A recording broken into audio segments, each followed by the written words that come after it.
semua, perkenalkan nama saya Priscilia Apriani Memulak, NIM 2101140098. Saya dari kelas D, semester 3, program studi Pendidikan Guru Sekolah Dasar, Fakultas Keguruan dan Ilmu Pendidikan, Universitas Nusa Cendana Kupang. Di sini saya akan membuat sebuah video pembelajaran untuk memenuhi tugas mata kuliah pendidikan inklusif. Untuk itu, selamat menyaksikan. Baik, di sini saya akan menjelaskan tentang anak autisme. Jadi, yang pertama itu kita akan membahas tentang pengertian autisme. Jadi, autisme adalah gangguan fungsi otak dan saraf serius dan kompleks yang mempengaruhi perilaku dan proses berpikir manusia. Autisme ini mencakup segala gangguan dalam interaksi sosial, perkembangan bahasa, dan keterampilan komunikasi baik secara verbal maupun non-verbal. Di sini juga saya akan menjelaskan tentang karakteristik anak autisme. Di sini ada menurut seorang ahli yang bernama Powers tahun 1989,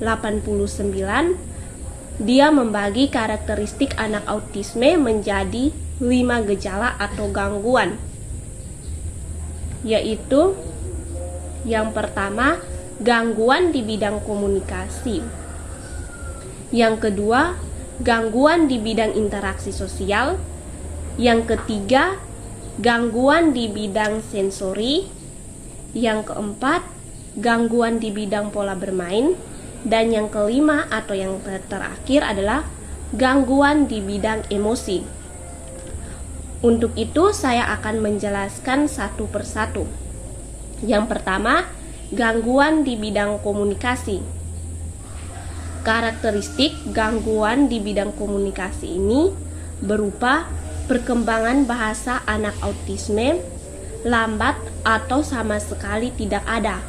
Contohnya itu, anak ini seperti tuli, sulit bicara atau pernah berbicara, lalu kemudian hilang kemampuan bicaranya. Kadang-kadang kata-kata yang digunakan anak autisme ini tidak sesuai dengan artinya. Yang kedua adalah gangguan di bidang interaksi sosial. Karakteristik dari gangguan di bidang interaksi sosial ini yaitu anak autisme lebih suka menyendiri. Anak tidak mau melakukan kontak mata dengan orang lain atau menghindari tatapan muka atau mata dengan orang lain. Dan anak autisme ini tidak tertarik untuk bermain bersama dengan teman, baik yang sebaya maupun yang lebih tua. Dan jika anak autisme ini diajak bermain, dia tidak mau dan akan menjauh.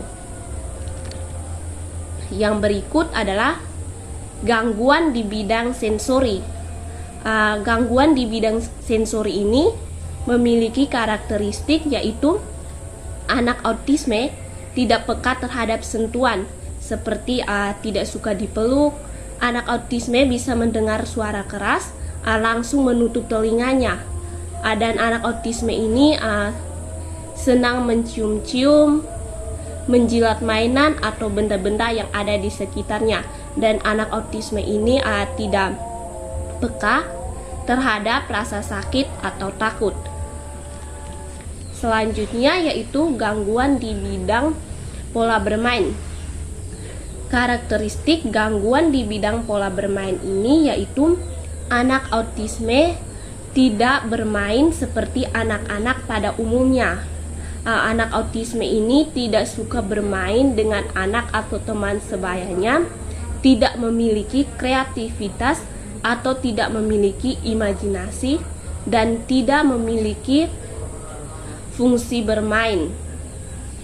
Selanjutnya yaitu gangguan di bidang emosi. Gangguan di bidang emosi ini memiliki karakteristik berupa anak autisme ini sering marah-marah tanpa alasan, tertawa-tertawa dan menangis tanpa alasan, serta suka mengamuk, kadang agresif dan suka merusak. Dan anak autisme ini kadang-kadang juga menyakiti dirinya sendiri. Baik, yang tadi saya jelaskan itu merupakan karakteristik dari anak autisme. Selanjutnya kita akan masuk pada klasifikasi anak autisme. Di sini klasifikasi anak autisme ini dibagi ke dalam beberapa klasifikasi, yaitu yang pertama saya akan membahas tentang klasifikasi anak autisme berdasarkan prediksi kemandiriannya. Jadi di sini berdasarkan prediksi kemandirian anak autisme itu dibagi menjadi 3 bagian, yaitu yang pertama 2/3 dari anak autisme mempunyai prognosis yang buruk atau tidak dapat mandiri. Yang kedua yaitu 1/4 dari anak autisme mempunyai prognosis sedang, terdapat kemajuan di bidang sosial dan pendidikan walaupun problem perilaku tetap ada. Yang ketiga adalah 1/10 dari anak autisme mempunyai prognosis baik, yaitu mereka mempunyai kehidupan sosial yang normal atau hampir normal dan berfungsi dengan baik, baik itu di sekolah ataupun di tempat kerja. Yang berikut adalah klasifikasi anak autisme berdasarkan interaksi sosial. Di sini berdasarkan interaksi sosial, anak autisme juga dibagi menjadi 3 kelompok, yaitu yang pertama kelompok yang menyendiri. Kelompok yang menyendiri di sini yaitu banyak terlihat pada anak-anak yang menarik diri, acuh tak acuh, dan akan kesal bila diadakan pendekatan sosial serta menunjukkan perilaku dan perhatian yang terbatas atau tidak hangat. Yang kedua adalah kelompok yang pasif, dapat menerima pendekatan sosial dan bermain dengan anak lain jika pola bermainnya disesuaikan dengan dirinya. Yang ketiga adalah kelompok yang aktif tapi aneh, secara spontan akan mendekati anak lain, namun interaksi ini seringkali tidak sesuai dan sering hanya sepihak. Selanjutnya yaitu klasifikasi anak autisme berdasarkan saat kemunculan kelainannya. Jadi di sini klasifikasi berdasarkan saat kemunculan kelainannya itu dibagi menjadi 2 bagian, yaitu yang pertama autisme infantil, yaitu istilah yang digunakan untuk menyebutkan anak-anak autisme yang kelainannya sudah nampak sejak lahir. Yang kedua yaitu autisme fiksasi, yaitu anak-anak autisme yang pada waktu lahir kondisinya normal, tanda-tanda autismenya itu muncul setelah berumur 2 atau 3 tahun. Selanjutnya yaitu klasifikasi anak autisme berdasarkan intelektual. Di sini seorang ahli yang bernama Slewen tahun 1996 mengklasifikasikan anak autisme ke dalam 3 kelompok, yaitu yang pertama sekitar 60% anak-anak autisme mengalami keterbelakangan mental sedang dan berat. Mereka ini mempunyai IQ di bawah 50. Yang kedua yaitu sekitar 20% anak autisme mengalami keterbelakangan mental ringan dan anak autisme ini memiliki IQ 50 sampai dengan 70. Yang ketiga yaitu sekitar 20% dari anak autisme tidak mengalami keterbelakangan mental. Mereka mempunyai IQ di atas 70. Baik, di sini saya juga akan membahas tentang keterbatasan anak autisme.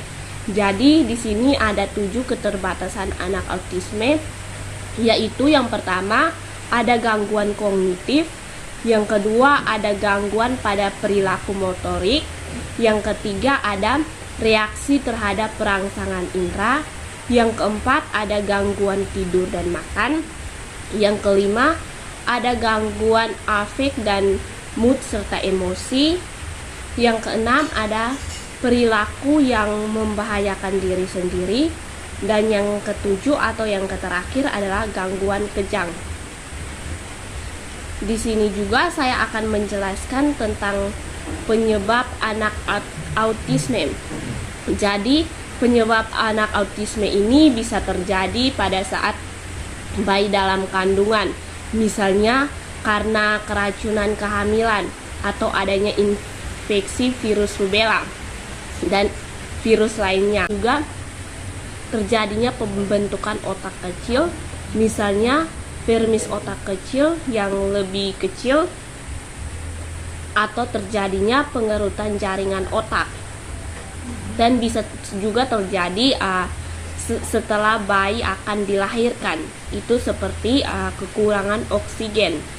Dan mungkin penyebab terjadinya anak autisme ini karena adanya kelainan metabolisme, seperti adanya penyakit Addison dan penyakit lainnya. Dan juga mungkin penyebab anak autisme ini terjadi karena adanya kelainan kromosom, seperti pada sindrom kromosom X yang fragile. Baik, di sini saya mempunyai cara-cara untuk menangani anak autisme, yaitu yang pertama bisa konsultasi ke dokter. Yang kedua itu orang tua bisa memasukkan anak-anak autisme ke sekolah khusus. Yang ketiga itu orang tua bisa membawa anak autisme itu untuk terapi. Dan yang keempat itu orang tua harus mempunyai kasih sayang yang lebih kepada anak autisme tersebut. Baik, sekian video pembelajaran yang bisa saya berikan. Semoga apa yang saya berikan dapat bermanfaat untuk kita semua. Tuhan Yesus memberkati selalu.